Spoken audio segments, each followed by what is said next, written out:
ನಮಸ್ಕಾರ ಸ್ನೇಹಿತರೆ, IPL ಅಂದರೆ ಚಿನ್ನದ ಮೊಟ್ಟೆ ಇಡೋ ಕೋಳಿ ಅಂತ ಎಲ್ಲರಿಗೂ ಗೊತ್ತು. ಆದರೆ ಇಲ್ಲಿ ಬೇಕಾಬಿಟ್ಟಿ ರೂಲ್ಸನ್ನು ಬ್ರೇಕ್ ಮಾಡೋ ಹಾಗಿಲ್ಲ. ಆಟಗಾರರ ಚಿಕ್ಕ ಚಿಕ್ಕ ತಪ್ಪುಗಳಿಗೆ ದೊಡ್ಡ ಬೆಲೆಯನ್ನು ತರಬೇಕಾಗುತ್ತೆ. ನಾವು ಈ ಹಿಂದೆ ಕೂಡ ಸಾಕಷ್ಟು ಆಟಗಾರರು ತಪ್ಪು ಮಾಡಿ ಶಿಕ್ಷೆ ಅನುಭವಿಸಿರುವುದನ್ನು ನೋಡಿದ್ದೇವೆ. ಈ ಸೀಸನ್ನಲ್ಲಿ IPLನಲ್ಲಿ RRನ ನಾಯಕ ರಿಯಾನ್ ಪರಾಗ್ ದೊಡ್ಡ ಎಡವಟ್ಟನ್ನು ಮಾಡಿಕೊಂಡಿದ್ದಾರೆ. ಮ್ಯಾಚ್ ನಡೆಯೋ ಟೈಮ್ನಲ್ಲಿ ದಮ್ ಆರೋ ದಮ್ ಅಂತ ಸಿಗರೇಟ್ ಸೈದಿದ್ದಾರೆ. ಅದು ಭಾರತದಲ್ಲಿ ನಿಷೇಧವಾಗಿರುವ ಈ ಸಿಗರೇಟ್. ಹಾಗಿದ್ರೆ ಆಟದ ನಡುವೆ ಈ ಸಿಗರೇಟ್ ಸೈದ ರಿಯಾನ್ ಪರಾಗ್ಗೆ ಏನು ಶಿಕ್ಷೆ? IPLನಿಂದ ಇವರು ಬ್ಯಾನ್ ಆಗ್ತಾರಾ ಅಥವಾ ಅರೆಸ್ಟ್ ಆಗ್ತಾರಾ? ರೂಲ್ಸ್ ಏನು ಹೇಳುತ್ತೆ? ಇದ್ರ ಬಗ್ಗೆ ಕಂಪ್ಲೀಟ್ ಆದ ಮಾಹಿತಿಯನ್ನು ನೀಡ್ತಾ ಹೋಗ್ತೀನಿ. ನಾನು ನಿಮ್ಮ ಶಿವರಾಜ್ ಬಾಣಂಕಿ. ನೀವು ಸುದ್ದಿಯಾನದ ಸಬ್ಸ್ಕ್ರೈಬರ್ ಆಗೋದನ್ನು ಮರಿಬೇಡಿ. ನಿನ್ನೆ ಪಂಜಾಬ್ ವಿರುದ್ಧ ರಾಜಸ್ಥಾನ್ ರಾಯಲ್ಸ್ ಭರ್ಜರಿ ಗೆಲುವನ್ನು ದಾಖಲಿಸಿದೆ. ಪಂಜಾಬ್ ಗೆಲುವಿನ ಓಟಕ್ಕೆ ಬ್ರೇಕ್ ಹಾಕಿದ್ದ ಖುಷಿಯಲ್ಲಿ RR ಇತ್ತು. ಆದರೆ ಇದರ ನಡುವೆಯೇ ರಾಜಸ್ಥಾನ್ ರಾಯಲ್ಸ್ ತಂಡದ ನಾಯಕ ರಿಯಾನ್ ಪರಾಗ್ ದೊಡ್ಡ ಸಂಕಷ್ಟಕ್ಕೆ ಸಿಲುಕಿದ್ದಾರೆ. ಪಂಜಾಬ್ ಕಿಂಗ್ಸ್ ವಿರುದ್ಧದ ಪಂದ್ಯದ ವೇಳೆ ತಂಡದ ಡ್ರೆಸ್ಸಿಂಗ್ ರೂಮ್ನಲ್ಲಿ ಪರಾಗ್ ವೇಪಿಂಗ್ ಅಂದರೆ ಈ ಸಿಗರೇಟ್ ಸೇರುತ್ತಿರುವ ದೃಶ್ಯ ಕ್ಯಾಮರಾದಲ್ಲಿ ಸೆರೆಯಾಗಿದೆ. ಇದರ ಬೆನ್ನಲ್ಲೇ IPL ನಿಯಮಗಳ ಬಗ್ಗೆ ಪ್ರಶ್ನೆಗಳು ಎದ್ದಿವೆ. ಪರಾಗ್ಗೆ ಬಂಧನದ ಭೀತಿ ಎದುರಾಗಿದೆ. ಪಂಜಾಬ್ ಕಿಂಗ್ಸ್ ವಿರುದ್ಧ ನಡೆದ ಪಂದ್ಯದಲ್ಲಿ ರಿಯಾನ್ ಪರಾಗ್ 16 ಎಸೆತಗಳಲ್ಲಿ 29 ರನ್ ಗಳಿಸಿ ಔಟ್ ಆದರು.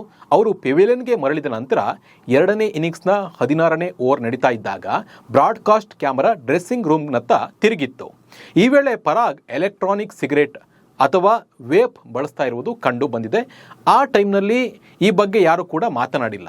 ಆದರೆ ಪಂದ್ಯ ಮುಗಿದ ಮೇಲೆ ಈ ವಿಡಿಯೋ ವೈರಲ್ ಆಗಿದ್ದು ಪರಾಗ್ ಸಂಕಷ್ಟಕ್ಕೆ ಸಿಲುಕಿದ್ದಾರೆ. ರಿಯಾನ್ ಪರಾಗ್ ಈ ರೀತಿ ಮಾಡಿದ್ದು ದೊಡ್ಡ ತಪ್ಪು. ಯಾಕಂದರೆ ಆಟ ನಡೆಯೋ ಟೈಮ್ನಲ್ಲಿ ಈ ಸಿಗರೇಟ್ ಸೈಯೋದು ಕಾನೂನು ಮತ್ತು ಕ್ರೀಡಾ ನಿಯಮಗಳನ್ನು ಬ್ರೇಕ್ ಮಾಡಿದಂತೆ ಅದನ್ನು ಇವರು ಮಾಡಿದ್ದಾರೆ. ಹಾಗೆ ಭಾರತದಲ್ಲಿ ಈ ಸಿಗರೇಟ್ ಬಳಕೆಯನ್ನು ನಿಷೇಧಿಸಲಾಗಿದೆ. ಅಲ್ಲದೆ ಇದು BCCIನ ಶಿಷ್ಟಾಚಾರದ ಉಲ್ಲಂಘನೆ ಕೂಡ ಹೌದು. ಹಾಗಿದ್ರೆ ರಿಯಾನ್ ಪರಾಗ್ ಉಲ್ಲಂಘಿಸಿರುವ ನಿಯಮಗಳು ಯಾವುದು ಅಂತ ನೋಡ್ತಾ ಹೋಗೋಣ ಬನ್ನಿ. ಭಾರತದಲ್ಲಿ 2019ರಿಂದಲೇ ಈ ಸಿಗರೇಟ್ ಮತ್ತು ವೇಪ್ಗಳ ಬಳಕೆ ಹಾಗೂ ಮಾರಾಟವನ್ನು ಸಂಪೂರ್ಣವಾಗಿ ನಿಷೇಧ ಮಾಡಲಾಗಿದೆ. ಕ್ರೀಡಾಂಗಣದ ಆವರಣದಲ್ಲಿ ಮತ್ತು ವಿಶೇಷವಾಗಿ ಡ್ರೆಸ್ಸಿಂಗ್ ರೂಮ್ನಲ್ಲಿ ಧೂಮಪಾನ ಮಾಡುವುದು ಕಟ್ಟುನಿಟ್ಟಾದ ಶಿಸ್ತು ಉಲ್ಲಂಘನೆಯಾಗಿದೆ. ಲಕ್ಷಾಂತರ ಯುವ ಅಭಿಮಾನಿಗಳು ವೀಕ್ಷಿಸುವ IPLನಲ್ಲಿ ತಂಡದ ನಾಯಕರೇ ಇಂಥ ಕೆಲಸ ಮಾಡುವುದು ಬೇಜವಾಬ್ದಾರಿತನ. ಇನ್ನು IPL ವೇಳೆ ಆಟಗಾರರು ತಪ್ಪು ಸಂದೇಶ ನೀಡುವಂಥ ಯಾವುದೇ ಚಟುವಟಿಕೆಗಳಲ್ಲಿ ಭಾಗಿಯಾಗಬಾರದು ಅಂತ ನಿಯಮ ಇದೆ. ಈಗಾಗಲೇ ಕಳಪೆ ಫಾರ್ಮ್ನಿಂದಾಗಿ ಟೀಕೆಗೆ ಗುರಿಯಾಗಿರುವ ರಿಯಾನ್ ಪರಾಗ್ ಅವರಿಗೆ ಈ ಒಂದು ಘಟನೆ ಮತ್ತಷ್ಟು ಸಂಕಷ್ಟವನ್ನು ತಂದೊಡ್ಡಿದೆ. IPL ಆಡಳಿತ ಮಂಡಳಿ ಅಥವಾ BCCI ಈ ಬಗ್ಗೆ ಅಧಿಕೃತ ತನಿಖೆ ನಡೆಸಿ ದಂಡ ಅಥವಾ ಪಂದ್ಯದಿಂದ ನಿಷೇಧ ಹೇರುವ ಸಾಧ್ಯತೆ ಇದೆ. ಸಂಜು ಸ್ಯಾಮ್ಸನ್ ಬದಲಿಗೆ ನಾಯಕತ್ವ ವಹಿಸಿಕೊಂಡಿದ್ದ ಪರಾಗ್ ಈ ಸೀಸನ್ನಲ್ಲಿ ಬ್ಯಾಟಿಂಗ್ನಲ್ಲಿ ವಿಫಲರಾಗಿದ್ದಾರೆ.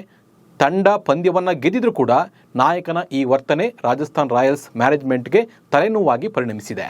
ಇನ್ನು IPL ನೀತಿ ಸಂಹಿತೆ ಮತ್ತು BCCIನ ಆರೋಗ್ಯ ಮತ್ತು ಸುರಕ್ಷಾ ಶಿಷ್ಟಾಚಾರಗಳ ಅಡಿಯಲ್ಲಿ ಪರಾಗ್ ಅವರ ಮೇಲೆ ಕೆಳಗಿರುವ ಕ್ರಮಗಳನ್ನು ಜರುಗಿಸಬಹುದು. ಯಾವ್ಯಾವ ಕ್ರಮ ಅಂತ ನೋಡೋಣ.